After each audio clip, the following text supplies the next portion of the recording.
ଆମ ପାଖକୁ ନା ଜଣେ ଶ୍ରୋତା ଟି ବାଲସରସ୍ୱତୀ ଆଉ ଭାରତନାଟ୍ୟମ ବିଷୟରେ କିଛି ଭଲ ତଥ୍ୟ ପଠେଇଛନ୍ତି।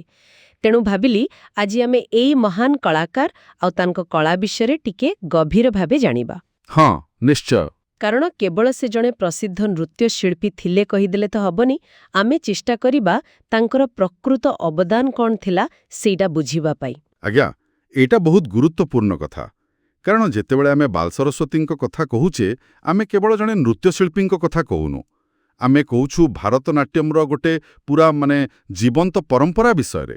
ଆମ ପାଖରେ ଥିବା ତଥ୍ୟ କହୁଛି ଯେ ତାଙ୍କ ପରିବାରର ପିଢ଼ି ପରେ ପିଢ଼ି ସଙ୍ଗୀତ ଓ ନୃତ୍ୟ ସହ ସମ୍ପର୍କ ଥିଲା। ଓହୋ। ହଁ, ଆଉ ସେଇଟା ହିଁ ତାଙ୍କ କଳାକୁ ଗୋଟେ ଅଲଗା ଗଭୀରତା ଦେଇଥିଲା ବୋଧହୁଏ। ହଁ, ଏଇ ପାରିବାରିକ ପୃଷ୍ଠଭୂମି କଥାଟା ବହୁତ ଇଣ୍ଟରେଷ୍ଟିଂ। ଏହା ନିଶ୍ଚୟ ତାଙ୍କ କଳା ଉପରେ ଗଭୀର ପ୍ରଭାବ ପକାଇଥିବ। କିନ୍ତୁ ଭାରତନାଟ୍ୟମ ବିଷୟରେ ଟିକେ କହିବାନି, ଏହାର ମୂଳ କେଉଁଠି, କେମିତି ଆରମ୍ଭ ହେଲା?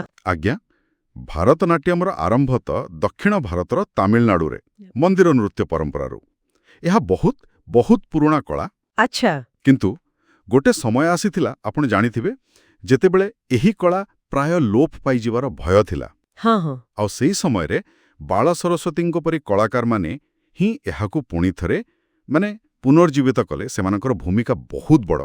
ଏଇଠି ଗୋଟେ କଥା ଯାହା ମୋତେ ଏଇ ତଥ୍ୟଗୁଡ଼ିକରୁ ବେଶୀ ଆକର୍ଷିତ କଲା, ସେଇଟା ହେଲା ବାଲ ସରସ୍ୱତୀଙ୍କ ନୃତ୍ୟରେ ଅଭିନୟ, ଭାବ ପ୍ରକାଶ ଉପରେ ଅଧିକ ଗୁରୁତ୍ୱ।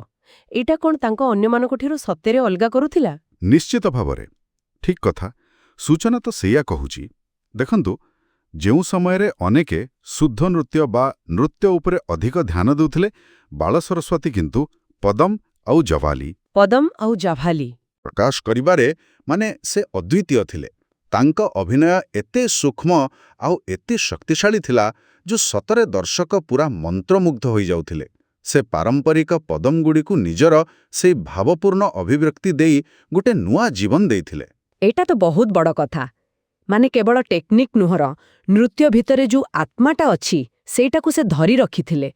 ଆଉ ଗୋଟେ କଥା, ଏହି କଳାକୁ ସେ କେବଳ ଭାରତ ଭିତରେ ସୀମିତ ରଖିଲେନି, ସେ ତ ଏହାକୁ ବିଶ୍ୱ ଦରବାରରେ ପହଞ୍ଚେଇଲେ। ଏ ବିଷୟରେ କ'ଣ ଜଣାପଡ଼ୁଛି? ହଁ ଆଜ୍ଞା, ତାଙ୍କର ସେ ଆନ୍ତର୍ଜାତୀୟ ଯାତ୍ରା, ସେଇଟା ଗୋଟେ ବହୁତ ଗୁରୁତ୍ୱପୂର୍ଣ୍ଣ ଅଧ୍ୟାୟ। 60 ଦଶକରେ ଯେତେବେଳେ ସେ ଆମେରିକା ଆଉ ୟୁରୋପ ଗଲେ, ତାଙ୍କ କାର୍ଯ୍ୟକ୍ରମଗୁଡ଼ିକ ପାଶ୍ଚାତ୍ୟ ଦର୍ଶକଙ୍କୁ ଭାରତନାଟ୍ୟମର ସେଇ ଗଭୀରତା ସହିତ ପରିଚିତ କରେଇଲା। ଆଚ୍ଛା। ଗୋଟିଏ ସୂତ୍ରରେ ଅଛି ଯେ ପ୍ରଥମେ ପ୍ରଥମେ କିଛି ସମାଲୋଚକ ବୋଧ ପୂରାପୂରି ବୁଝିପାରି ନଥିଲେ। ହଁ, ହେଇଥିବ। କଳାର ଯୋଉ ଶକ୍ତି ଥିଲା, ସେଇଟା ସମସ୍ତଙ୍କୁ ପ୍ରଭାବିତ କଲା। ସେ କେବଳ ଜଣେ ନୃତ୍ୟଶିଳ୍ପୀ ନଥିଲେ, ସେ ଭାରତୀୟ ସଂସ୍କୃତିର ଜଣେ ଦୂତ ଭଳି କାମ କରୁଥିଲେ ସେଠି। ଏଇଟା ବଡ଼ କଥା। ଜଣେ କଳାକାର ନିଜ କଳା ମାଧ୍ୟମରେ କେମିତି ଗୋଟେ କଲଚରାଲ ବ୍ରିଜ୍ ତିଆରି କରିପାରେ।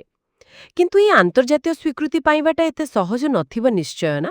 ସେ ତଥ୍ୟ ଭିତରେ କିଛି ଚ୍ୟାଲେଞ୍ଜ କଥା କୁହାଯାଇଛି କି? ହଁ, ତଥ୍ୟରୁ କିଛିଟା ସୂଚନା ମିଳୁଛି ଯେ କିଛି ବାଧାବିଘ୍ନର ସାମ୍ନା କରିବାକୁ ପଡ଼ିଥିଲା। ଯେମିତିକି ଦେଖନ୍ତୁ, ଭାରତନାଟ୍ୟମର ମୂଳଟା ଦେବଦାସୀ ପରମ୍ପରା ସହ ଜଡ଼ିତ ଥିଲା। ହଁ, ସେଇଟା ତ ଥିଲା। ତ ସେ ସମୟର ଯୋଉ ସାମାଜିକ ଦୃଷ୍ଟିକୋଣ, ସେଇଟା ଗୋଟେ ପ୍ରକାର ଚ୍ୟାଲେଞ୍ଜ ଥିଲା ନିଶ୍ଚୟ। ତା ଛଡ଼ା ପାଶ୍ଚାତ୍ୟ ଦର୍ଶକଙ୍କ ପାଇଁ ଏତେ ଜଟିଳ ଶାସ୍ତ୍ରୀୟ ନୃତ୍ୟକୁ ଉପସ୍ଥାପନ କରିବା, ତାକୁ ବୁଝେଇବା, ସେଇଟା ବି ସହଜ କାମ ନଥିଲା। ବୁଝିଲି। ହେଲେ ତାଙ୍କ କଳାରେ ଯୋଉ ସତ୍ୟତା ଥିଲା, ଯୋଉ ନିଷ୍ଠା ଥିଲା, ସେଇଟା ଏସବୁ ବାଧାକୁ ପାର କରିଦେଲା। ତେବେ ମୋଟାମୋଟି ଭାବେ ଏ ଆଲୋଚନାରୁ ଆମେ କ'ଣ ଶିଖିଲେ? ମୋତେ ଲାଗୁଛି ଟି ବାଲସରସ୍ୱତୀ କେବଳ ଜଣେ ନାମକରା ନୃତ୍ୟଶିଳ୍ପୀ ନଥିଲେ। ସେ ଭାରତନାଟ୍ୟମର ପ୍ରକୃତ ଆତ୍ମାକୁ ବଞ୍ଚେଇ ରଖିଥିଲେ, ବିଶେଷ କରି ସେହି ଅଭିନୟ ମାଧ୍ୟମରେ। ଆଉ ସବୁଠୁ ବଡ଼ କଥା, ସେ ଏହି ପ୍ରାଚୀନ କଳାକୁ ବହୁତ ସମ୍ମାନର ସହ ବିଶ୍ୱ ମଞ୍ଚରେ ପରିଚିତ କରାଇଲେ। ଏକଦମ ଠିକ୍। ସେ ନିଜ କଳା ପ୍ରତି ପୂରାପୂରି ସମର୍ପିତ ଥିଲେ, ଆଉ କୌଣସି ପ୍ରକାର ବ୍ୟବସାୟିକ ଚାପରେ ଆସି ନିଜ ଶୈଳୀରେ କେବେ ପରିବର୍ତ୍ତନ କରିନଥିଲେ। ଏଇଟା ହିଁ ତାଙ୍କୁ ଏତେ ଅନନ୍ୟ କରିଛି। ଆଉ ଶେଷରେ ଆମ ଶ୍ରୋତାମାନଙ୍କ ପାଇଁ ଚିନ୍ତା କରିବାକୁ ଗୋଟିଏ କଥା। ଭାବନ୍ତୁ ତ, ଜଣେ କଳାକାରର ନିଷ୍ଠା ଆଉ ପ୍ରତିବଦ୍ଧତା କେମିତି ଗୋଟିଏ ସ୍ଥାନୀୟ ପ୍ରାଚୀନ କଳା ପରମ୍ପରାକୁ ପୁରା ବିଶ୍ୱସ୍ତରରେ ଏତେ ପରିଚିତି ଆଉ ଏତେ ସମ୍ମାନ ଦେଇପାରେ।